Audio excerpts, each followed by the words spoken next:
윤석열 정부 코로나 손실보상 등 공약이행 촉구 5대 요구안.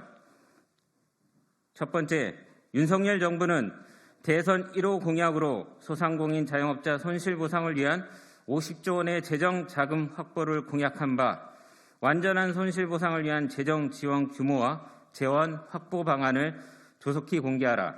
두 번째, 윤석열 정부는 명확하게 손실보상의 소급 적용 입장과 사각지대 해소 방안을 구체적으로 밝혀라. 세 번째, 윤석열 정부는 인수위가 언론을 통해 공개한 코로나 채무로 고통받고 있는 소상공인 자영업자 문제 해결을 위한 배드뱅크 설립 이행 방안을 즉각 밝혀라. 네 번째, 윤석열 정부는 대선 시기 기존 대출금에 대한 만기를 충분하게 연장하겠다고 공약하였으므로 엔데믹 이후 민생 회복 시기까지 소상공인 채무 만기 연장과 상한 유예와 채무 조정 계획을 구체적으로 밝혀라. 마지막 다섯 번째, 윤석열 정부는 1월 2일과 11일 야심차게 발표한 한국형 임대료 반값 프로젝트, 한국형 PPP와 임대료 나눔제 이행 계획을 즉각 밝혀라. 이상의 5대 요구안은 윤석열 정부의 공약 이행 여부를 판별하는 시금석이 될 것이다. 윤석열 정부가 말만 앞세우고 실천과 이행 의지가 있는지 없는지를 소상공인 자영업자들과 국민들은 끝까지 지켜볼 것이다.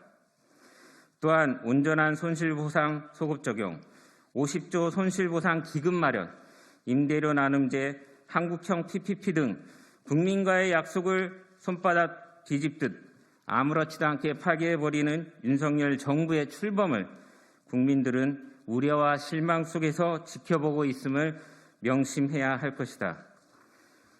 국회 역시 공약 파기를 서슴지 않는 윤석열 정부가 국민과의 약속을 지킬 수 있도록 견제와 감시의 역할을 다하여야 한다. 그리고 소상공인과 자영업자의 피해 회복과 자생력 강화를 위해 국회 차원의 특단의 대책을 마련하여야 한다. 이를 위해 코로나 민생 신속 회복을 위한 국회 특별위원회 구성을 여야 지도부에게 제안한다. 비록 방역 규제가 대폭 완화되었지만 코로나 대유행 시기 회복하기 어려운 경제적 충격을 당한 소상공인과 자영업자의 경기 회복은 더딜 수밖에 없다. 저 멀리 터널 끝 밝은 빛이 이제는 보이지만 거기까지 도달할 여력이 우리에게는 없다는 소상공인과 자영업자의 절규가 있습니다. 공동체의 안전을 위해 희생한 소상공인 자영업자들이 더는 버티지 못하여 쓰러지고 있다. 대선도 끝났고 코로나도 끝나간다고 우리 모두를 위해서 희생한 이들을 나 몰라라 하는 것은 무릇 국가의 도리가 아님을 윤석열 정부는 똑똑히 명심해야 할 것이다.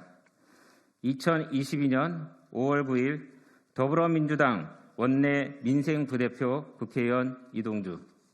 고맙습니다.